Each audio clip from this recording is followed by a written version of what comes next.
Okay, let's talk about drawing molecules.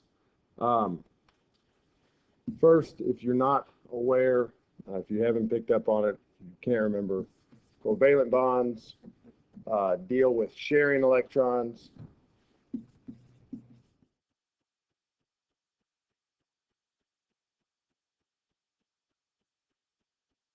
To be more specific, but covalent bonds share electrons. Okay, whereas ionic totally transfer those electrons.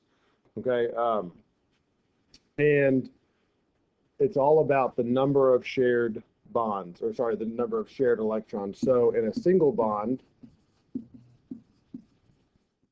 you're going to have two shared electrons.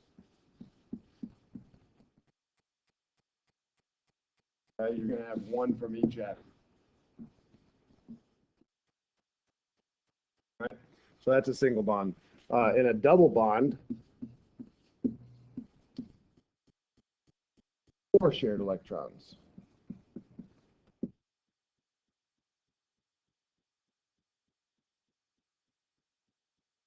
Okay, and then third, you have a triple bond, which is six shared electrons. Okay, and three from each atom. All right, there's nothing higher than a triple bond. It's just single, double, and triple. So that's how many, when you're looking at the number of bonds, it's all about, how many bonds can they make and how many valence electrons can they have around them. Okay, so like everything else we've done, drawing molecules is very procedural, follows a step-by-step, process. So the example we're going to use here, all right, is CCl4. Okay, CCl4.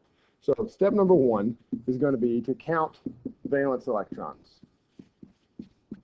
All right, so the way you do that is you basically multiply the subscript by the number of valence electrons for each element. So if we're going to do carbon, okay, you're going to look up here. What number is there? Well, there's nothing there, so it's understood to be a 1. So you have one carbon, and it's in the fourth column, so it makes so it has 4 valence electrons. So you're going to multiply those, 1 times 4. So carbon here is going to give us a total of 4 valence electrons. Chlorine, there's 4 chlorines. Each chlorine is going to give us 7 valence electrons, okay, because it's in the 7th group. So 7 times 4, 28. So chlorine is going to give us a total of 28 valence electrons. Then you're going to add those together. So 28 plus 4, 32. So we have a total of 32 valence electrons that we have to account for in this molecule. Okay. So step number 2, you're going to connect atoms to the central atom.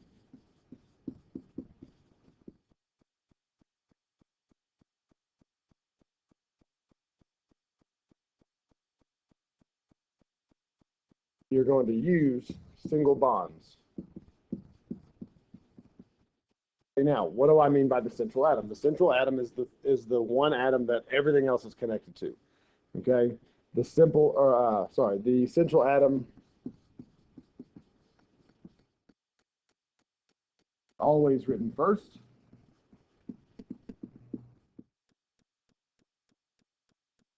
So in our example, CCl4, carbon is written first, so carbon is going to be the central atom. The only exception, hydrogen. Hydrogen will never be the central atom.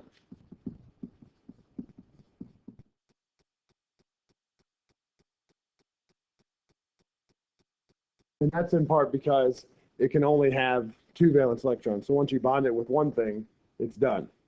Okay, it can't accept any more. So to do this in our example, we have CCl4. So we're going to have C, and we're going to connect everything with single bonds to start out with. Okay, now we had 32 electrons that we had to account for. We just put in 4 single bonds. Okay, so 4 single bonds is going to equal 8 valence electrons.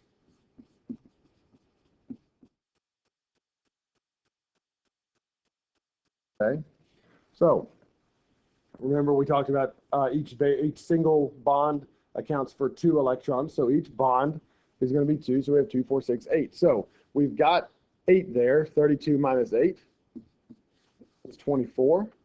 Okay, so we have 24 more electrons that we have to account for in this example. Okay, so now we move on to step number 3. Step number 3 is to add valence electrons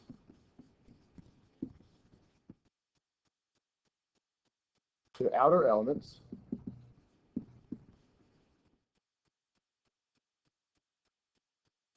for its valence shell.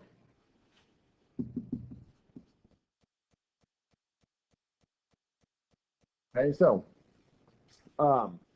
remember everything needs 8. Okay, all elements need 8 valence electrons associated with it.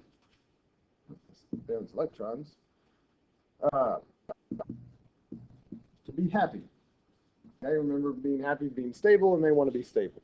So again, the exception here is hydrogen, which can only have 2.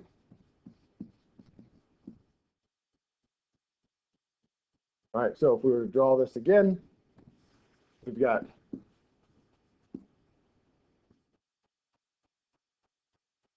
BCl4. All right, and we've got 32. Let's rewrite these. So we have 24 more valence electrons. Well, each one of these is going to get 6 more to get 8 associated with it. Okay, remember the bonds are associated with both. So here we have 2 here, 4, 6, and then the bond counts as 2 more, so that's 8. So this chlorine is done. Okay, and we're going to go around and do everything else. Okay, now we've just added 6 more to each chlorine. There are 4 chlorines, so 6 times 4 is 24. So we have no more valence electrons to give. We cannot add anything else to this structure. The only thing we could possibly do if we had to is just rearrange where the electrons are. Okay, now step number 4, you're going to add leftover valence electrons to the central atom. Okay, and then step number 5 is you're going to rearrange electrons into double, triple bonds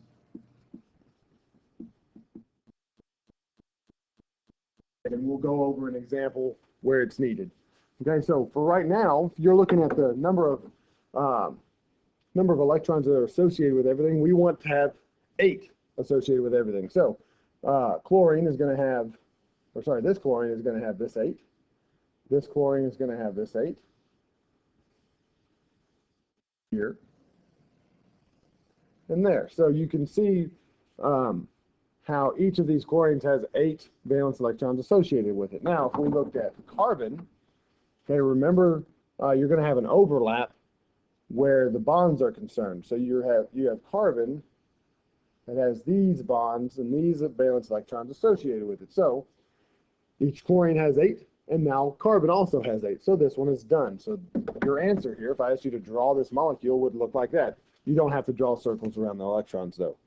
That's just for you to see that everything has 8 associated with it. Okay, so let's do another example. Let's do NF3. Okay, first thing we need to do is figure out how many valence electrons we have. Nitrogen, there's 1 of them. Fluorine has 3. Each nitrogen is going to give us 5 valence electrons for a total of 5. And each fluorine is going to give us 7 for a total of 21. So we have a total of 26 valence electrons we need to add and account for. So nitrogen is going to be our central atom because it's written first. You're going to get 3 Fs. Okay, 3 fluorines. So we have now, remember we need 26. We've got 3 bonds. 1, 2, 3. Okay, We have 3 bonds associated here. So we've got a total of 6 valence electrons accounted for. Now we need to add 20. We need to have some way of adding 20. So the next step is to fill all the outer elements, all the outer atoms, their valence shell. So there's 1, 2, 3, 4, 5, 6, 10, 11, 12, 13, 14, 15, 16, 17, 18. Okay, so now each fluorine has a full shell, and we still have 2 valence electrons to account for. So remember step number 4, if you have anything left over, you're going to add those to the central atom. So we're going to add 2 more to nitrogen there, and that accounts for all of our electrons. Now, basically between 4 and 5, steps 4 and 5, you have to make sure that everything has a full valence shell. And then if not, that's when you use the double and triple bond. So fluorine has this 8, this fluorine has this 8, and fluorine has that 8, and then nitrogen has these 3 bonds, which account for 6, and then these 2 electrons that account for number 7 and number 8. Okay, so everything here is good. Okay, and we've accounted for all of our electrons, and everything has 8 valence electrons, so we're good. Okay, so let's go to one that you're going to need double bonds for.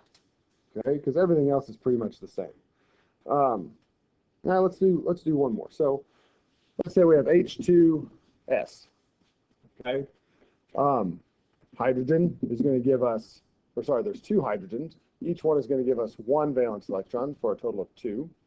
In sulfur, there's 1 of them, and each sulfur is going to give us a total of 6 valence electrons. So that's 6. 6 plus 2, 8. Okay, now we need to have 8 total electrons associated with this atom, or sorry, associated with this molecule. First thing you're going to do is draw the central atom. Remember, hydrogen can never be the central atom, even though it's written first. And you're going to attach the hydrogens to the outside. So now what you've got is we have 4 valence electrons already accounted for in the 2 bonds. Step number 2 says step number 3, we go back, says add valence electrons to the outer elements to fill its valence shell. Everything needs 8 except for hydrogen, which only needs 2. Okay, so when you draw a hydrogen and it's bonded to something, hydrogen is done. You cannot add anything other than a bond to hydrogen. Okay, so these hydrogens are finished. So we skip number 3 and we go directly to number 4. We're going to add the 4 remaining valence electrons to sulfur. Okay, and then we're going to look at what we've got. All right, first of all, we've accounted for those 4, so we're done there. Okay, this hydrogen has 2 associated with it, which is all it needs. This hydrogen has 2 associated with it, which is all it needs. And this sulfur has the 2 bonds, okay, which account for 4, and the 4 lone unbonded valence electrons for a total of 8. So this is good. Okay. Now let's go on to one where you need a double bond. Okay, and then we'll do one that you need a triple bond. Okay, let's do CO2. Okay, carbon, there's 1 of them. Each one gives you 4 for a total of 4. And oxygen, there's 2 of them. Each one gives you 6 for a total of 12. Add those up and you get 16. Okay, so we have 16 electrons we need to account for. We're going to draw our central atom, carbon, attached to 2 oxygens. Okay, so we have 4 electrons accounted for, and we need 12. Okay, you can only add 12. So we have 1, 2, 3, 4, 5, 6, 7, 8, 9, 10, 11, 12. Okay, and that is going to fill up oxygen's outer shell, which is all fine and good until you look at carbon and realize it only has 4 electrons associated with it. Okay, so we've got to rearrange. Okay, come back up to step number 4, adding the leftover valence electrons to the central atom. Well, there are no more to add. So then we got to go down to number 5 and rearrange electrons into double and triple bonds if needed. Okay, so they're needed here. So the first thing we're going to do is remove one set of electrons and create a bond. So we took 2 electrons away from oxygen and paired them between carbon and oxygen. What that does is it keeps those 2 associated with oxygen, but then it also associates them with carbon. Okay, so now how many do we have? This oxygen has 8. This oxygen has 8. And now this carbon only has 6 because it's got 2, 4, and 6 with the 3 bonds. Okay, so we need to rearrange again. Now, you would not have a triple bond and a single bond. Okay, if you've already bonded one, made it into a double bond, you're going to basically do the same thing to the other side. So we're going to take 2 electrons away from this oxygen and bond it there. Okay, so now when we look at it, and again, we're not adding any valence electrons. You have these 8 electrons associated with oxygen. You have these 8 electrons associated with that oxygen. And you have 4 total bonds associated with carbon. So that's going to give you 8 for everything. Okay? Let's do one more example. Okay? One more example where you need a triple bond, and then that'll be it. Okay, I know we're running a little long on this video. Okay, so let's say that we have C2H2. Anytime you have 2 carbons, okay, they're going to bond to each other and be essentially a shared central atom. Okay, so 2 carbons are going to be bonded and shared as the central atom.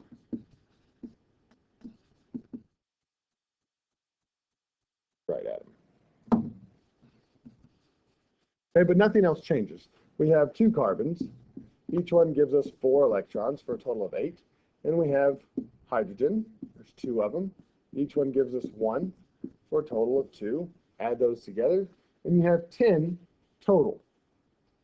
Okay, so what you're going to do is carbon to carbon, and then you have 2 hydrogens to deal with. You're not going to put them both on the same oxygen. You want to kind of maintain some symmetry. Okay, so symmetry is important when drawing molecules. Okay, so we've attached everything together. The carbons are being shared as a central atom, and our hydrogens are added. So we have 2, 4, 6. We needed 10. We've already got 6. So now all we need is 4. Okay, we need 4 more. Remember, you cannot add any more electrons to hydrogen because they already have 2 valence electrons associated with it. So we have to add these 4 to a carbon. So we're going to add these 2 here, and let's say we add these 2 here. It really doesn't make any difference. Okay, you could add all 4 of them right there. You're going to end up with the same ending. Okay, so let's look at what we've got here. We have this hydrogen with 2. Good. We have this hydrogen with 2. Also good. We have this carbon with 6. Not so good. And this carbon with 6. Also not good. So we need to rearrange some of these electrons, okay, in order to have everything be good, be happy, have a full valence shell. Okay. So we're not going to take them off a carbon. We're not going to take them off of carbon and double bond the hydrogen. Okay, we cannot do that. All right, because now hydrogen has 4 associated with it, and it can only have 2. So we're going to take it and double bond it with the carbon. Okay, so now we have a double bond between the 2 carbons. Hydrogen is still good if you look at that. The other hydrogen is still good if you look at that one.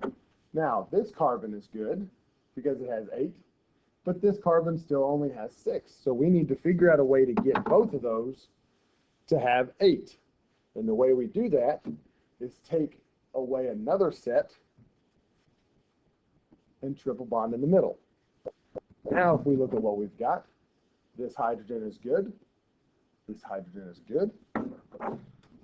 This carbon, because it has a triple bond on one side and a single bond on the other, is going to be good because it has a total of 8. And this carbon, by way of its triple bond on one side and single bond on the other, is also good because it has 8. Okay? So the main idea here is to account for all of your electrons and make sure that everything has 8 valence electrons except for hydrogen, which only needs 2. Make sure everything has a full valence shell. Okay? That is drawing molecules. If you do it enough, it'll become fairly easy for you. Just make sure that you're bookkeeping your electrons and making sure everything has 8 valence electrons in the end.